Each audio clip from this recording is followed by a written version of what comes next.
Yes, we are live now. Hello friends, this is Himanshi and welcome to let's learn. Discuss करेंगे CTET expert series है जिसमें CDP यानी child development and pedagogy का एक topic चल रहा है जिसको हम कह रहे हैं ग्रोथ एंड डेवलपमेंट यानी वृद्धि एवं विकास। इसका ये लास्ट सेशन है। हम आज को इंक्लूड करके कुछ 60-70 क्वेश्चंस कंप्लीट कर चुके होंगे इस एक छोटे से टॉपिक से जिसमें 4 से 5 नंबर के क्वेश्चन आपके आते हैं। तो होपफुली आप वो 4 से 5 नंबर आप पूरे तरीके से सिक्योर कर पाएंगे सीटेट एग्जाम में। अगर आपने पिछले 3 सेशंस और आज का सेशन देखा है, आज का सेशन थोड़ा सा और एक्सप्लेनेशन वाला रखेंगे और क्वेश्चंस आज के कई सारे आपको बिल्कुल नए लगेंगे, थोड़े से अलग भी लग सकते हैं। तो कुछ क्वेश्चंस को डिफरेंट भी रखा है आज ताकि ये टॉपिक अपने आप में कंप्लीट हो सके। तो स्टार्ट करेंगे। एक बार सभी को गुड इवनिंग, नमस्कार, राम राम, सत श्री अकाल, अस्सलाम वालेकुम, what ever you feel connected with, समझेंगे। और मैथ्स का सेशन आपका आज से शुरू हो ही गया है। उदय सर उसको मैनेज कर लेंगे। इसके अलावा अगर मैं बात करूं बाकी सब्जेक्ट्स की, जो पेपर 1 की यदि बात करूं और 3 सब्जेक्ट पेपर 2 के, वो मैं आपके साथ डील करूंगी ही, इसी सीरीज में रिवीजन करेंगे। ठीक हो गई बात? तो स्टार्ट करें। एक बार मैं देख लेती हूँ आप लोग लाइव देख भी पा रहे हैं कि नहीं। 2 दिन की छुट्टी हो गई एक्चुअली। कल भी थोड़ा सा एक ब्रेक लेना पड़ा, तबीयत मेरी बिल्कुल अच्छी नहीं थी, है ना। बंक पे नहीं थी मैं, रोज रोज बंक नहीं मारती हूँ। जब देखो मजाक उड़ाते रहते हो कमेंट सेक्शन में। मैं उड़ाऊं मजाक? मुझे तो पता भी नहीं लगता आप लोग कब बंक पे जाते हो। हाँ, चुपचाप से गायब हो जाते हो। खैर, ये तो एक अलग हुई बात। आज आप सारे के सारे और पढ़ाई करेंगे। बहुत सीरियस और इंपॉर्टेंट सेशन रहेगा आज का। पूरा जो भी हमने अब तक ग्रोथ एंड डेवलपमेंट पढ़ा है उसको इस टॉपिक में, इस सेशन में बिल्कुल कंसाइज वे में रिवाइज कर लेंगे। ठीक है बात? तबीयत अभी बहुत बेहतर है। चलिए स्टार्ट करते हैं। सेशन पसंद आएगा ही अगर आप सच में एक कुछ सीखने के उद्देश्य से आए हैं तो लाइक शेयर सब्सक्राइब आप कर दीजिएगा। इसके अलावा जो लोग सीटेट की तैयारी कर रहे हैं और उन्हें लग रहा हो कि ये वाला सीटेट क्लियर नहीं होगा, उनको कहिएगा लेट्स लर्न पे आए, सिर्फ और सिर्फ सेशन भी देख लें, अपने आप मन कर जाएगा, पेपर हो जाएगा क्लियर। ओवर कॉन्फिडेंस नहीं है, इसे कॉन्फिडेंस कहते हैं, है ना, लॉजिकल वे में। देखो, लेट्स लर्न स्क्वाड सर्च कर लोगे टेलीग्राम पे, वहां सारे पीडीएफ मैं शेयर कर ही देती हूँ और ये भी शेयर हो जाएगा आज के सेशन के बाद। आज के क्वेश्चन पे आते हैं फटाफट से। इंपॉर्टेंट रहेंगे शुरू के 3-4-5 क्वेश्चन तो बहुत इंपॉर्टेंट हैं, समझिएगा। देखिए एक बार क्वेश्चन देखिए। क्वेश्चन आपके सामने है, which of the following is the first step of growth and development, यानी इनमें से कौन सा एक जो है पहला स्टेप है, प्रथम चरण है किसका? वृद्धि और विकास का फर्स्ट स्टेप। अब आप कहेंगे ऐसा तो हमने पढ़ा नहीं था, हम तो एज पढ़ी थी। ये क्या हुआ? सोशल डेवलपमेंट यानी सामाजिक विकास, नैतिक विकास, शारीरिक यानी फिजिकल डेवलपमेंट, या फिर मेंटल डेवलपमेंट? पहला चरण विकास का बताओ एक बार फटाफट से। बिल्कुल जितने भी लोग आंसर दे रहे हैं physical development, they are right. क्यों है राइट?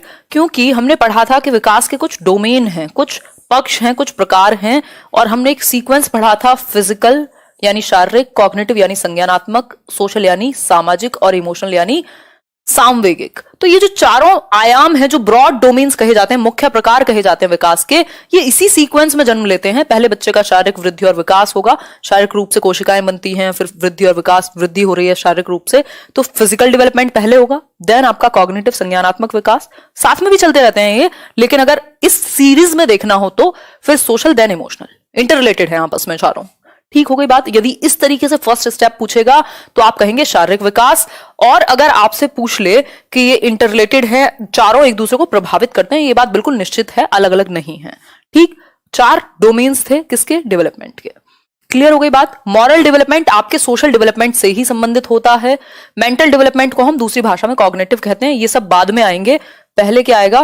पहले आएगा आपका फिजिकल यानी शारीरिक रूप से बच्चा वृद्धि करेगा। मानसिक के अंदर ही आपका, इसको हम संज्ञानात्मक कहते हैं दूसरे शब्दों में, जिसको कॉग्निटिव डेवलपमेंट कहा जाता है। इसी में आपका भाषा का विकास भी समाहित होता है। स्पीड अगर ज्यादा हो बता दीजिएगा, कम रखेंगे, दिमाग में जानी चाहिए बात। ठीक है बात? प्रीनेटल वो एज वाइज स्टेजेस हैं। यहां आपसे टाइप वाइज पूछ लिया है, वो एज वाइज हैं कि प्रसव पूर्ण अवस्था 9 माह तक, फिर आपका इन्फेंसी शैशवावस्था जन्म से 2 वर्ष तक, फिर आपका बाल्यावस्था, फिर आपका उसमें भी उत्तर बाल्य और पूर्व बाल्य, फिर किशोरावस्था। वो एज के अकॉर्डिंग है, उम्र के अनुसार। ये आपका टाइप्स के अकॉर्डिंग पूछा है कि पहले कौन सा टाइप आएगा, तो फिजिकल, कॉग्निटिव, सोशल, इमोशनल, यही सीक्वेंस रहेगा। क्लियर हो गई बात? नहीं हुई? बताओ एक बार फटाफट से बताओ। प्रीवियस ईयर इसमें इंक्लूडेड है इस सीरीज में, तो बिल्कुल आपको जरूरत नहीं है अलग से प्रीवियस ईयर करने की। समझ में आई बात? चलो फिर आगे बढ़ेंगे, क्वेश्चंस अच्छे रहेंगे। देखो, टाइप्स ऑफ डेवलपमेंट अभी हमने समझे, ब्रॉड डोमेन्स डेवलपमेंट के यही चारों हैं, पीसीएस, ये वो वाला पीसीएस का एग्जाम नहीं है, PCSE, physical, cognitive, social, emotional. Social से ही संबंधित है, मॉरल यानी नैतिक विकास, इमोशनल भी जुड़ा हुआ है सोशल से, कॉग्निटिव जुड़ा हुआ है लैंग्वेज से, फिजिकल में आपका मोटर डेवलपमेंट आ जाता है। सिंपल बात क्लियर हो गई। नेक्स्ट क्वेश्चन जो कि बहुत ही बेहतरीन है आपके सामने, पढ़िए एक बार, केवीएस में पूछा हुआ क्वेश्चन है, पढ़ो एक बार, टॉपिक यही है, फटाफट से पढ़ो और जवाब दो। देखो जो दो क्वेश्चंस उस दिन पंगे हुए थे ना, दो क्वेश्चन में हिंदी में उन्होंने गलती से, हमारे जो टाइपिस्ट महाराज हैं उनसे गलती हो गई थी, तो उनको भी आज मैंने डाल दिया है लास्ट में, वो भी डिस्कस कर लेंगे। ठीक है, धन्यवाद मेघा। दीपांशी जब टी शर्ट्स आएंगी तब दिलवाऊंगी, अभी तो अवेलेबल नहीं है भाई लेट्स लर्न की टी शर्ट। देखो एक बार, अभी तो वैसे भी सर्दी आ गई है। देखो क्वेश्चन है which of the following best describes the effect of heredity upon development, यानी आनुवांशिकता के ऊपर वातावरण का जो प्रभाव है वो कौन सा एक ऑप्शन बेहतर दर्शाता है। ठीक लिखा हुआ है उधर, निम्नलिखित में से कौन विकास में आनुवंशिकता के प्रभाव का सर्वाधिक उपयुक्त वर्णन करता है, यानी हेरिडिटी का प्रभाव डेवलपमेंट पे कैसा होगा, इस बात को सबसे बेहतर तरीके से कौन सा ऑप्शन एक्सप्लेन करेगा। सब अपने अलग अलग ऑप्शंस दे रहे हैं, मन करेगा तो पांचवा भी बना दोगे आप, है ना। गुस्से में नहीं हूं, मैं देख रही हूं कि आप लोग क्या कर रहे हो। Heredity determines how far we will go, यानी आनुवंशिकता यह तय करती है कि हम कहां तक जाएंगे। अच्छा देखेंगे। फिर है it determines how far we can go, यह इस बात को तय करती है कि हम कहां तक जा सकते हैं। उसके आगे है it is the prime determinant of how far we will go, यानी ये इस बात का मुख्य निर्धारक है कि हम कहां तक जाएंगे।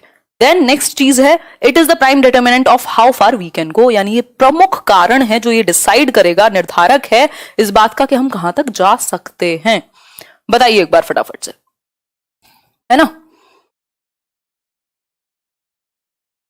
आंसर कीजिए, आंसर।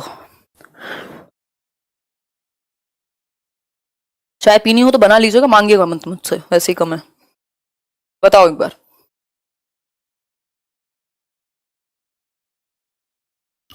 ग्रेट, देखो आप समझ लेते हैं इनमें से कौन सी एक बात है जो हेरिडिटी के प्रभाव को दर्शाएगी विकास पर, यानी आनुवंशिकता। दो कारण बहुत इंपॉर्टेंट है, एक है हेरिडिटी, दूसरा है एनवायरमेंट। हेरिडिटी जो हमें जेनेटिकली हमारे अपने पूर्वजों से मिले हैं जो गुण, और एनवायरमेंट जो पर्यावरण हमारे आसपास है, जो हमें चारों तरफ से घेरे हुए है, उसको हम एनवायरमेंट कहते हैं, ऐसा हम सुनते आए बचपन से।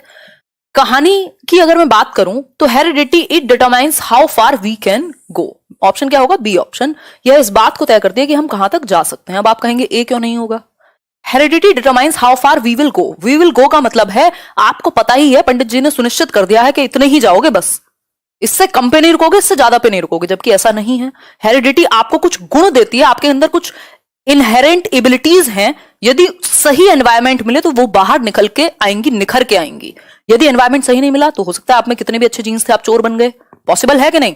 तो दैट मीन्स कि it determines how far we can go, हम कहां तक जा सकते हैं। एक लिमिट सेट होती है, लेकिन उसमें वेरिएबिलिटी है, उसमें बदलाव के चांसेस हैं, डिपेंड करेगा एनवायरमेंट कैसा मिला। Heredity determines how far we will go का मतलब है कि ये तय करती है कि हम कहां तक जाएंगे, मतलब जैसे सुनिश्चित हो गया हो कहां तक जा सकते हैं, पॉसिबिलिटी है ना। हो सकता है आप साइंटिस्ट बन जाएं, हो सकता है आप बीच में रह जाएं, बेशक आपकी हेरिडिटी बड़े अच्छे आपके जीन्स थे, क्या करोगे। तो एनवायरमेंट का भी रोल है, तो एक लिमिट तो सेट कर देती है जिसमें आप बीच में खेलते रहते हैं।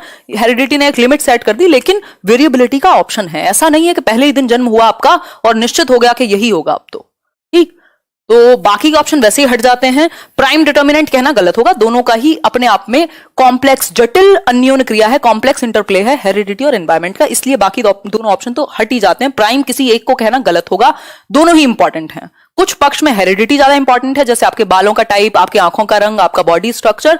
कुछ एस्पेक्ट में, कुछ पक्षों में एनवायरमेंट ज्यादा इंपॉर्टेंट है, जैसे आपको न्यूट्रिशन कैसा मिलेगा, एजुकेशन कैसी मिलेगी, आपका पेरेंटिंग स्टाइल कैसा मिलेगा आपको अपने परिवार वालों से, जिसमें मैंने एक वीडियो में बताया हुआ है, फिर से मैं बता देती हूँ। अथॉरिटेटिव, अथॉरिटेरियन, डेमोक्रेटिक, ये सब पैसिमिस्टिक, इस तरह के होते हैं। उन चारों में से बेस्ट क्या है, अथॉरिटेटिव है, जिसको हम अधिनायकवादी आई थिंक हिंदी में कहते हैं, जिसमें बच्चे पे डिसिप्लिन भी है पेरेंट का और बच्चे को फ्रीडम भी है। अथॉरिटेटिव अगर पूछे कौन सा स्टाइल बेस्ट है तो हम कहेंगे अथॉरिटेटिव, अधिनायकवादी, अथॉरिटेटिव। क्लियर हो गई बात या कोई समस्या है, बताओ एक बार। ओ शिट, अभी चाय गिर जाती, नजर लग गई आप लोगों की। यहां तक चीजें क्लियर हैं कि नहीं है? जी धन्यवाद अक्षय, मेरी तरफ से कोशिश रहती है। चलिए तुक्के लगाए थे, समझ में आई बात कि नहीं? बताइए एक बार, क्लियर हुई कि नहीं हुई?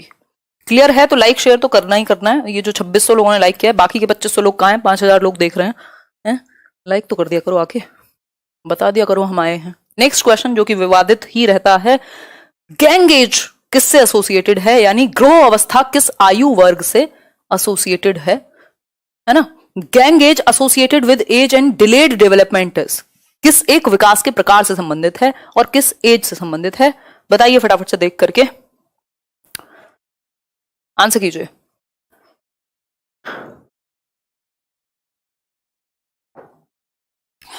डी ऑप्शन, ए ऑप्शन, सारे सारे दे दो, पांचवा भी एक लिख दूं, ऑप्शन ई भी बता दोगे है ना?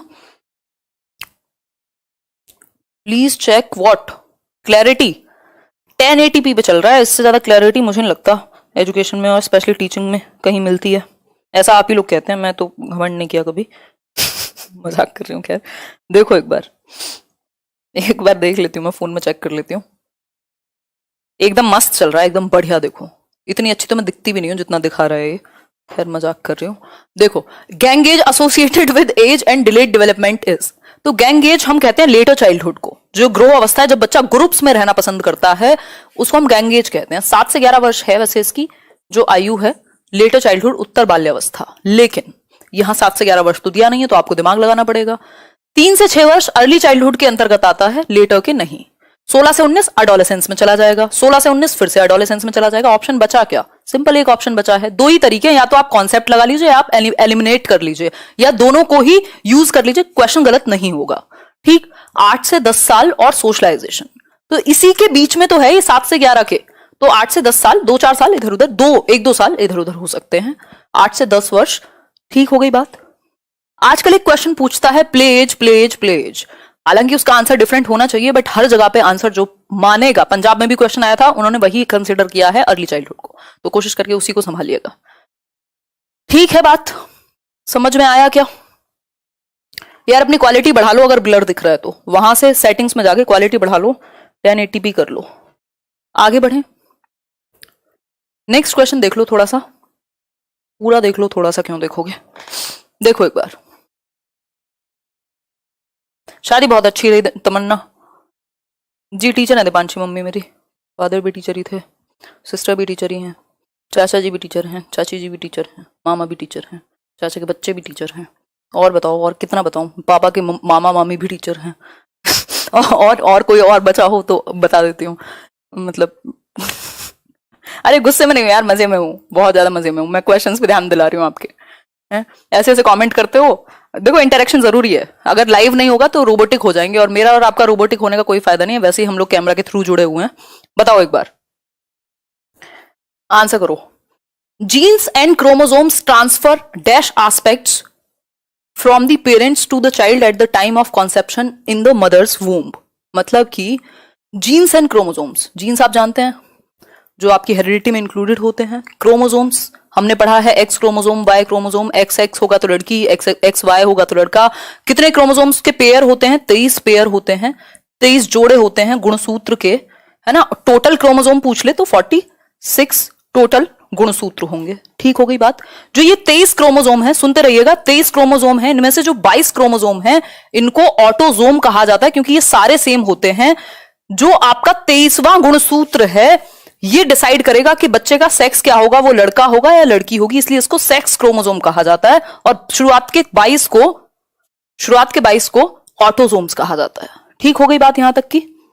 कोई समस्या, परेशानी, दर्द? चलें आगे, अब क्वेश्चन की सुन लेते हैं, क्वेश्चन क्या कहता है। बिल्कुल तसल्ली से आइएगा समझने, तभी मजा आएगा। देखिए, genes and chromosomes transfer dash aspects from the parents to the child, parents से, अभिभावकों से बच्चे में जीन्स और क्रोमोसोम्स क्या ट्रांसफर करते हैं जब मां गर्भ धारण करती है? तो न्यूट्रिशन करते हैं मान लिया हमने, लेकिन जीन्स और क्रोमोसोम ना तो सोसाइटी, ना न्यूट्रिशन, ना मॉरलिटी, इट इज सिंपल कि भैया हेरिडिटी की बात हो रही है, आनुवांशिकता की। आनुवांशिकता वो गुण जो आपके पूर्वजों से आप में आए हैं। ठीक है, चाहे वो आपकी आवाज हो सकती है, आपके बालों का रंग हो सकता है, आपका इंटेलिजेंस का लेवल हो सकता है, बहुत हद तक आपका नेचर हो सकता है, टेम्परामेंट जिसको हम कह रहे हैं, और आंखों का रंग, बॉडी स्ट्रक्चर, बहुत सारी चीजें। तो ये आपके डीएनए में एक तरीके से आ गई हैं। तो हेरिडिटी ट्रांसफर होगी किसके थ्रू? जीन्स और क्रोमोसोम के थ्रू। आनुवांशिकता, आनुवांशिकता वो सब कुछ है जो वातावरण नहीं है, या कह सकते हैं वातावरण वो सब कुछ है जो आनुवांशिकता नहीं है। क्लियर हो गई बात? इन दोनों के इंटरप्ले को हम डेवलपमेंट कहते हैं, विकास के रूप में जानते हैं। किसको? विकास बराबर हेरिडिटी इनटू एनवायरमेंट, ऐसा हम मानते हैं। वुडवर्थ कहते हैं कि विकास में आनुवांशिकता और पर्यावरण दोनों का अहम रोल है, महत्वपूर्ण रोल है, बराबर का रोल है। बहुत सारे लोग ये कहते हैं नहीं हेरिडिटी ज्यादा इंपॉर्टेंट है, बहुत सारे लोग ये कहते हैं एनवायरमेंट ज्यादा इंपॉर्टेंट है, बट हम क्या कहेंगे? दोनों ज्यादा इंपॉर्टेंट है। कुछ एस्पेक्ट में, कुछ पक्षों में हेरिडिटी ज्यादा प्रभावी होगी, जैसे आपकी आंखों का रंग निर्धारित करने में, आपके बालों का टाइप निर्धारित करने में, और कुछ एस्पेक्ट में आपका वातावरण ज्यादा प्रभावी होगा। ऐसा कहा जाता है, अब ये कोई मैंने तो रिसर्च नहीं बनाई, कि डिप्रेशन भी अगर आपकी पहली पीढ़ी में उस तरीके के सिम्टम्स हैं तो 40% तक प्रभाव हो सकता है आपकी नेक्स्ट जनरेशन पे। तो हेरिडिटी भी इंपॉर्टेंट हो गई, लेकिन अगर एनवायरमेंट अच्छा दे दिया जाए तो वो चीज कम हो सकती है। तो दोनों का इंटरप्ले, अंतःक्रिया विकास कहलाती है। क्लियर हो गई बात? कोई समस्या, परेशानी है?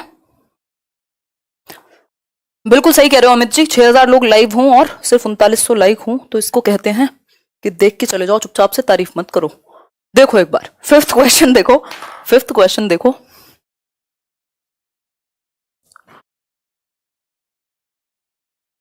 नितिका पढ़ लो, मिनी मोनिका पेपर में नहीं जाएंगे आपके साथ। देखो एक बार, giftedness in children can be attributed to, gifted बच्चा यानी प्रतिभाशाली कहेंगे हम, इसके भी प्रकार हैं, कैटेगरीज हैं, उन पे बाद में आएंगे। पहले बताओ गिफ्टेडनेस कहां से आती है बच्चे में? Giftedness can be attributed to, giftedness का संबंध या कारण क्या हो सकता है प्रतिभाशाली बच्चे का?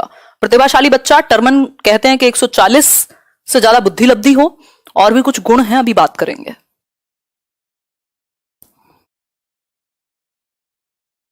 ठीक है उषा जी, पढ़ लो, पढ़।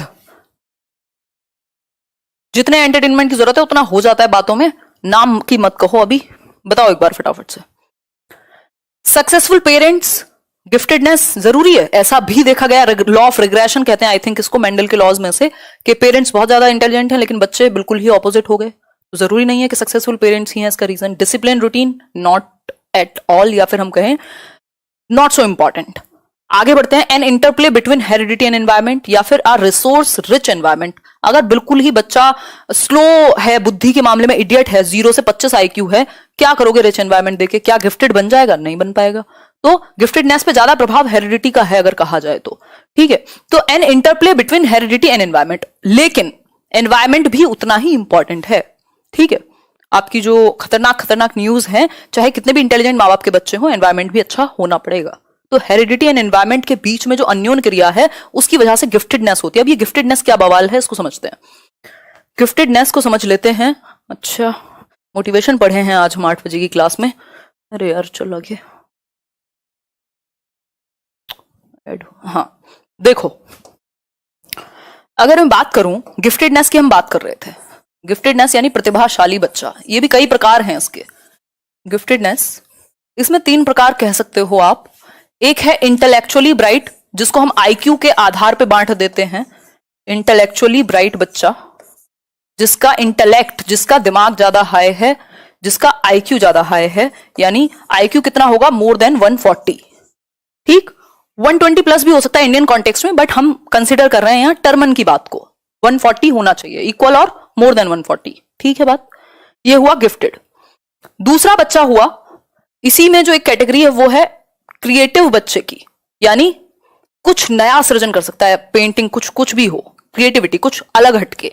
तीसरा है टैलेंटेड बच्चा, हो सकता है म्यूजिक में, डांस में, इन सब में ज्यादा अच्छा हो। तो 2 चीजें हम मान के चलेंगे कुल मिला के, इन दोनों को एक साथ जोड़ देंगे, इन दोनों को एक साथ जोड़ देंगे। या तो बच्चे का IQ 140 या उससे अधिक हो, या फिर वो किसी विशेष क्षेत्र में एक्सेल करता हो, लाइक सचिन तेंदुलकर, या like Lata Mangeshkar, like anybody, जो पढ़ाई के अलावा किसी और फील्ड में बहुत ज्यादा जिन्होंने एक्सेप्शनल किया है, बहुत अच्छा किया है, वो भी गिफ्टेड की कैटेगरी में आएगा। और जिसका IQ 140 है, जो टॉप करता है, वो भी गिफ्टेड में आएगा।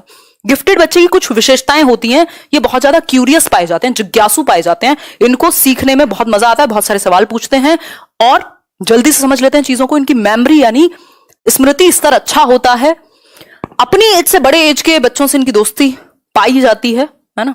ऐसा लग रहा है अपने बारे में बात कर रही हूँ। जिसको कहते हैं नार्सिसिज्म का नेक्स्ट लेवल, है ना।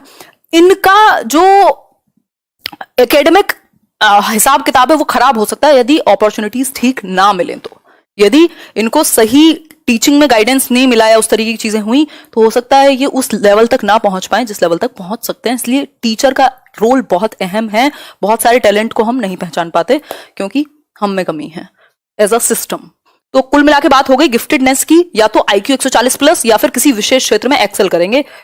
जरूरी नहीं है आप 10वीं पास हो सकते हैं, बट किसी एक फील्ड में आप बहुत अच्छा कर रहे हैं। आगे बढ़ जाएंगे इसी के साथ। नेक्स्ट क्वेश्चन देख लीजिए। नेक्स्ट क्वेश्चन देख लीजिए। हम बहुत क्वेश्चन पूछते हैं शिवांगी, मजे के लिए क्वेश्चन नहीं पूछते, अपनी क्यूरियोसिटी मिटाने के लिए क्वेश्चन पूछते हैं। चाय भी ठंडी हो गई है, बताओ एक बार। ऑलराउंडर बच्चे, सही है विकास। बताओ एक बार, आंसर करो। क्वेश्चन देखो, which of these is an external factor influencing the growth and development of a child. दो तरह के फैक्टर होते हैं, एक होते हैं इंटरनल फैक्टर्स और दूसरे होते हैं एक्सटर्नल फैक्टर्स। बच्चे के विकास और वृद्धि को प्रभावित करते हैं ये दोनों, यानी ग्रोथ एंड डेवलपमेंट को प्रभावित करने के दो तरह से प्रभावित हो सकते हैं, एक इंटरनल फैक्टर्स, दूसरे एक्सटर्नल फैक्टर्स। उन पे बाद में आएंगे, पहले यहां समझ लेते हैं कि इनमें से कौन सा एक, मैं पहले यही डिस्कस कर लेती हूँ, एक्सटर्नल कौन सा है और इंटरनल कौन सा है। अगर मैं एक्सटर्नल की बात करूं, एक्सटर्नल फैक्टर्स यानी जो बाहरी कारक हैं, बाहरी एनवायरमेंट हो सकता है, न्यूट्रिशन हो सकता है। इंटरनल जो बच्चे से संबंधित है, वो उसका मेमोरी लेवल हो सकता है, कोई बीमारी हो सकती है, कुछ भी हो सकता है, तो ये बाहर होगा। इसका रीजन एजुकेशन हो सकती है, न्यूट्रिशन हो सकता है, पेरेंट्स के अलावा कोई और हो सकता है। इंटरनल है जो बच्चे से संबंधित है, उसका मानसिक स्तर, मेंटल लेवल, नेचर, उसका इंटरेस्ट, बहुत सारी चीजें हो सकती हैं। तो एक्सटर्नल कौन सा है इनमें से, ये पूछा है, बताइए एक बार। एक्सटर्नल कौन सा है इनमें से, ये पूछा है, फटाफट से आंसर कीजिए। तो physical environment, intelligence, biological factors या हेरिडिटी फैक्टर्स, बताइए। अभी तो डिस्कस किया है, दीजिए जवाब दीजिए। अभी डॉली ऐसा कुछ नहीं है, बताओ एक बार आंसर क्या होगा इसका।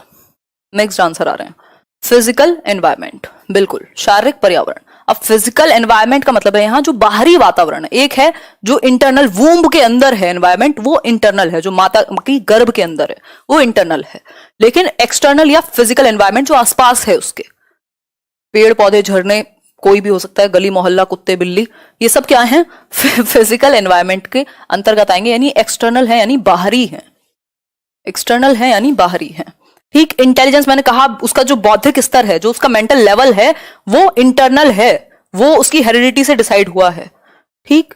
इस पे फर्क पड़ सकता है लेकिन ये ज्यादा तरीके से इंटरनल है, इंटरनली ज्यादा प्रभावित है। बायोलॉजिकल फैक्टर्स ऑब्वियसली इंटरनल हैं, बदल थोड़ी सकते हो, ठीक, अंदर ही है।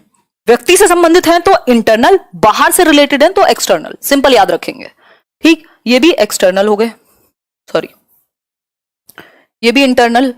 जल्दी में नहीं है भाई, हम जल्दी के चक्कर में जो लोग नया सीख रहे हैं उनको दिक्कत होगी, पुराने लोग तो समझ जाएंगे। हेरिडिटी फैक्टर्स, हेरिडिटी भी आपका इंटरनल फैक्टर्स में ही काउंट होता है, आपका इंटेलिजेंस का लेवल और ये सारी चीजें। लेकिन फिजिकल एनवायरनमेंट, न्यूट्रिशन, एजुकेशन, ये सब एक्सटर्नल में है। दो कारक प्रभावित करते हैं, हेरिडिटी और एनवायरनमेंट, और दूसरे तरीके से देखें तो एक्सटर्नल और इंटरनल। आपको मैंने बता दिया है, होपफुली बात आपको क्लियर हो गई होगी, क्लियर, ठीक है। क्लियर बोलें क्या, क्लियर। देखिए question number 7, which term best describes a child's physical growth. बच्चे की शारीरिक वृद्धि को सबसे बेहतर तरीके से कौन सा एक टर्म, कौन सा एक शब्द वर्णित करता है, वर्णित करता है। बायोलॉजिकल मतलब जो जैविक रूप से आपको अपने माता पिता से मिले हैं, है ना। बायोलॉजी आपकी सेक्सुअल कैरेक्टरिस्टिक्स भी हो सकते हैं उसमें, बताओ एक बार।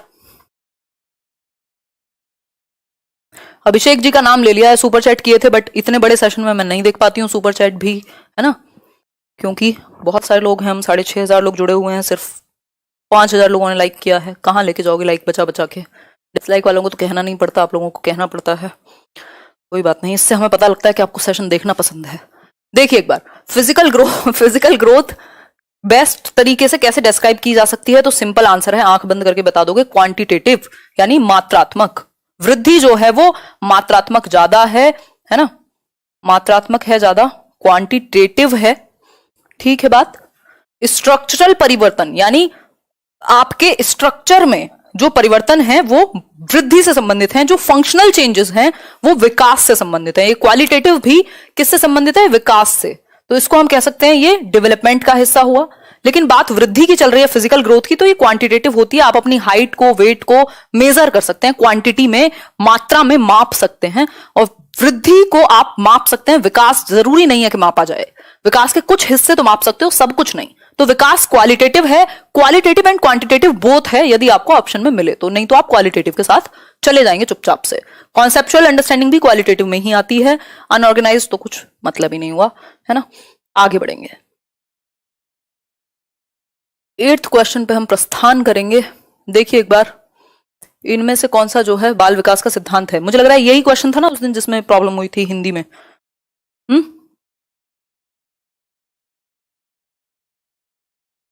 अभिषेक कोई भी ले लो यार, आर गुप्ता भी आता है, इसके अलावा रिहंत तो मैं नहीं सजेस्ट करती हूँ, उपकार आता है, अगर लेना है प्रैक्टिस सेट वगैरह तो कोई भी ले लो इस टाइम। ऑनलाइन भी देख लो, कोई जो बेहतर मिल जाए वो ले लो। मैं कहूंगी तो प्रमोशन लगेगा, but I do not care about it. मैं खुद अपने ही पैसे से खरीदती हूँ। इसके अलावा ऑनलाइन की बात करूँ तो शायद ग्रेडअप पे भी अवेलेबल होगा, है ना। ग्रेडअप वाले पहले पैसे दिया करते थे प्रमोशन करने के, अब देखो फ्री में ही कर रही हूँ। कोई बात नहीं, खैर देखो एक बार नहीं वो अभी भी देना चाहते हैं बट मैं इंटरेस्टेड नहीं हूँ। बताओ एक बार, which one of these is a principle of child development? बताओ इनमें से कौन सा एक प्रिंसिपल है चाइल्ड डेवलपमेंट का, यानी विकास का कौन सा एक सिद्धांत है? बताइए। एनर्जी बहुत है, पेपर आपका सर पे है, 2 महीने हैं लगातार। हो सकता है अभी 10 तारीख के बाद से 2 सेशन कर दूं मैं यूट्यूब पे। देखो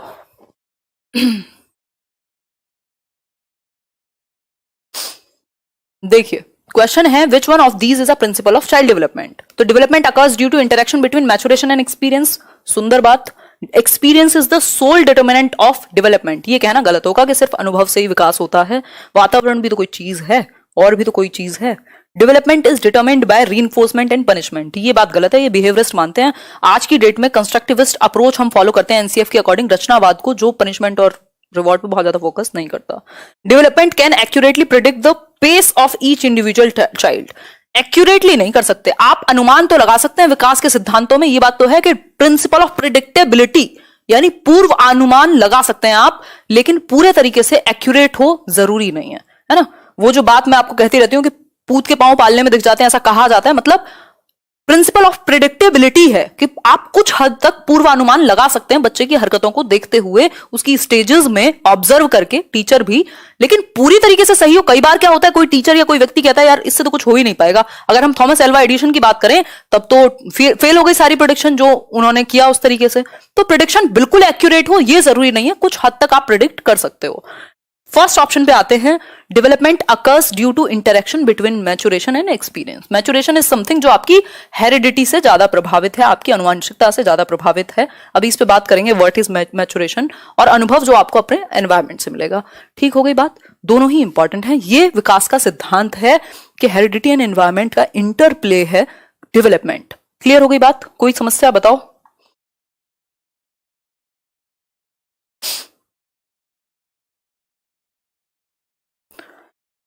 बहुत बढ़िया। मैं लाइव आती हूँ 9:30 पे,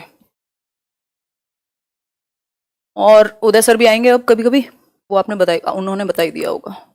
देखिए एक बार, व्हाट इज मैच्योरेशन? मैच्योरेशन को जानना जरूरी है। परिपक्वता क्या है? परिपक्वता is highly related with heredity. It is highly related मतलब ज्यादा संबंध रखती है किससे? हेरिडिटी से, यानी आनुवांशिकता से ज्यादा जुड़ाव है परिपक्वता का। इसका मतलब क्या हुआ? देखो कुछ कैरेक्टरिस्टिक्स, कुछ विशेषताएं आपको आपकी आनुवांशिकता से, आपकी हेरिडिटी से मिले हुए होते हैं, लेकिन वो समय के साथ, एज के साथ ये कैरेक्टरिस्टिक्स अनफोल्ड होते हैं एज पर योर एज। हम कहते हैं ना अभी उतना मैच्योर नहीं है ना, अभी उतना मैच्योर नहीं है, मतलब अभी मैच्योरिटी समय के साथ आती है। हेरिडिटी ने जो विशेषताएं, जो कैरेक्टरिस्टिक्स, जो एबिलिटीज आपके अंदर अंतर्निहित हैं, इनहेरेंट हैं, वो समय के साथ बाहर आएंगी। बच्चे के हाथ पैर तो जन्म से थे, लेकिन जब तक वो मैच्योर नहीं हुआ तब तक वो खड़ा नहीं हो पाया, तब तक वो चलना नहीं सीख पाया, है ना। तो मैच्योर होना जो है वो हेरिडिटी पे ज्यादा डिपेंड करेगा। हेरिडिटी की जो एबिलिटीज हैं वो जब समय के साथ जब वो पर्यावरण में, एनवायरमेंट में अनफोल्ड होती हैं, खुल के आती हैं, इसी को हम मैच्योरिटी कहते हैं। जैसे हमारी 25 साल तक फ्रंटल लोब डेवलप होती है तो एक सर्टेन मैच्योरिटी आएगी अलग तरह की, है ना। तो मैच्योरिटी किससे रिलेटेड है, परिपक्वता किससे रिलेटेड है, हेरिडिटी से रिलेटेड है हाईली। एक टाइम के बाद ये रुक जाती है। क्लियर हो गई बात? कोई समस्या परेशानी? निकिता धन्यवाद। होगा वर्षा, बिल्कुल होगा, इतनी मेहनत इसीलिए तो कर रहे हैं कि पेपर आपका क्लियर हो, और आप लोग इतनी संख्या में जब भी जुड़े हुए हैं, नहीं तो जमाने भर में लाइव होते हैं आजकल। देखिए, which one of the following is an issue related to development. देखो, इस क्वेश्चन में पंगा था पिछली बार कि हिंदी में गलत लिखा हुआ था, है ना। इन दोनों ही क्वेश्चन में नॉट लिख दिया था बाय चांस, लेकिन इंग्लिश में क्वेश्चन सही लिखा हुआ था। ठीक है, तो आंसर वही था जो मैंने बताया था, आंसर वही था। ठीक, which one of the following is an issue related to development. कौन सा एक मुद्दा संबंधित है विकास से, बताइए एक बार। चिराग चिल्लर ने 100 रुपीज का क्या किया, सुपर चैट। ठीक है चिराग चिल्लर, धन्यवाद। और बताइए, कुछ क्वेश्चन नहीं पूछा आपने। मैम मैं आपको गिफ्ट देना चाहता हूं, हाउ कैन आई गिव? बताएंगे विनोद जी, बताएंगे। सारे गिफ्ट कोई नहीं छोड़ेगा, टीचर्स गिफ्ट नहीं छोड़ा करते, हम आपको देंगे एड्रेस एक दिन, मीटअप में मिलेंगे वैसे जल्दी ही। पहले आप एग्जाम क्लियर कीजिए, वही बड़ा गिफ्ट होगा। देखो, इनमें से कौन सा एक इशू डेवलपमेंट से रिलेटेड है? सिंपल बात है, nature and nurture, heredity and environment. प्रकृति हम कहते हैं हेरिडिटी को यानी आनुवंशिकता को, और पालन हम कहते हैं पोषण को यानी एनवायरमेंट को। यही दो कारण हैं पूरे बोन ऑफ कंटेंशन या बिल्कुल राड़ की जड़ जो बोलते हैं पूरे मनोविज्ञान में। इन्हीं की वजह से इंडिविजुअल डिफरेंसेस हैं, इन्हीं की वजह से बाकी सारी चीजें हो रही हैं, इन्हीं की वजह से आप हैं अगर मैं कहूं तो, वो है हेरिडिटी और एनवायरमेंट। आगे बढ़ेंगे। हिंदी में था ये, पिछली बार नहीं लगा हुआ था, ये संबद्ध है, हिंदी में संबद्ध है, नॉट नहीं था इसमें। अच्छा, ये क्वेश्चन डायब है, 9th क्वेश्चन। अब चलेंगे 10th पे। देखो, what is meant by nature in nature nurture controversy. Nature का क्या मतलब है नेचर नर्चर कंट्रोवर्सी में, बताइए एक बार। कभी तो मेरा नाम लीजिए, अनीशा टापा कह रही हैं। अनीशा टापा, जब आया कीजिए जब पेपर का माहौल ना हो, ताकि मैं नाम ले पाऊं शांति से। सिद्धांता, चलिए आंसर कीजिए। नेचर का मतलब क्या है? नेचर ये वो वाला नेचर नहीं है, वो वाली प्रकृति जिनमें हवाएं चलती हैं, शाहरुख खान ऐसे, छोड़ो खैर। तो हेरिडिटी की यदि मैं बात करूं, यहां नेचर का मतलब है हेरिडिटी, आनुवंशिकता। ठीक, जो चेंज नहीं होती, जो स्टैटिक है, जो फिक्स्ड है। ठीक, ऐसा नहीं हो सकता दुकान पे जाओ और कह दो मेरी आंखों का रंग बदल दो, वो लेंस दे देगा, लेकिन वो हेरिडिटी चेंज नहीं होगी, सिर्फ एनवायरमेंट का यूज है। ठीक, फिक्स्ड है, जबकि एनवायरमेंट परिवर्तनशील है, यानी कि पर्यावरण को आप चेंज कर सकते हो। आंसर क्या होगा इसका? बायोलॉजिकल गिव्स और दी हेरिडिटी इंफॉर्मेशन, यानी जैविकीय विशेषताएं या वंशानुक्रम जो आपको आपकी बायोलॉजी से मिले हैं, जो आपको अपने पेरेंट्स से मिले हैं। ठीक है बात। बाकी के 3 ऑप्शन क्यों नहीं होंगे, इस पे हम बात कर लेते हैं। द एनवायरमेंट अराउंड अस, तो सिर्फ एनवायरमेंट थोड़ी ना, और ये तो नर्चर कहलाएगा। एनवायरमेंट को हम नर्चर कहते हैं, पोषण जैसे आप पौधे को देते हैं वो बाहर से देते हैं आप। ठीक, तो नर्चर कहलाता है। टेम्परामेंट ऑफ एन इंडिविजुअल, सिर्फ टेम्परामेंट नहीं है नेचर में। हमने मान लिया हेरिडिटी से रिलेटेड है टेम्परामेंट, लेकिन सिर्फ ये नहीं है। जब हमारे पास बेहतर ऑप्शन अवेलेबल है तो हम कम बेहतर के साथ क्यों जाएंगे, है ना। कुर्सी भी लेते हैं तो आप बेस्ट चूज करना चाहते हैं, तो ये तो ऑप्शन है, 1 नंबर दिलाएगा आपको। Complex forces of the physical and social world, physical और सोशल नहीं, फिजिकल और बायोलॉजिकल होता नहीं तब भी नहीं होता, क्योंकि सिर्फ नेचर की बात हुई है, सिर्फ हेरिडिटी की बात हुई है, एनवायरमेंट की बात नहीं हुई। पंकज फौजदार, बहुत बढ़िया, पैसेज करा देंगे, टेंशन नहीं लेने का। आगे बढ़ जाएं। जैविकीय विशिष्टताएं, यानी जो हमें अपनी आनुवंशिकता से मिली हैं, उनको ही हम बायोलॉजिकल कहते हैं। ठीक हो गई बात। अब ये बता दो सेक्स और जेंडर में क्या डिफरेंस है। 1 नंबर खो के आओगे, नहीं तो चलो अभी वो टॉपिक आएगा तब बता देना, रहने दो, क्यों इतनी मेहनत कर रहे हो। क्वेश्चन नंबर 11 देखो फटाफट से, 2-3 क्वेश्चन और हैं, क्वेश्चन कम ही है आज। नहीं, इकोनॉमिक्स नहीं पढ़ाती हूँ यार मैं, गौरव शादी तो नहीं हो पाएगी यार, सॉरी। एक तो ये मजे मत लिया करो यहाँ पे क्लास में आके ना। देखो एक बार, पता नहीं बुराई नहीं लगता मुझे, ऑफेंड नहीं होती हूँ मैं आसानी से।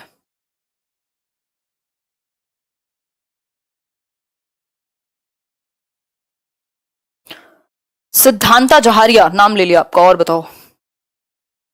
देखो एक बार, गौरव ब्लॉक कर दिया जाएगा थोड़ी देर में अगर आप नहीं सुधरे तो।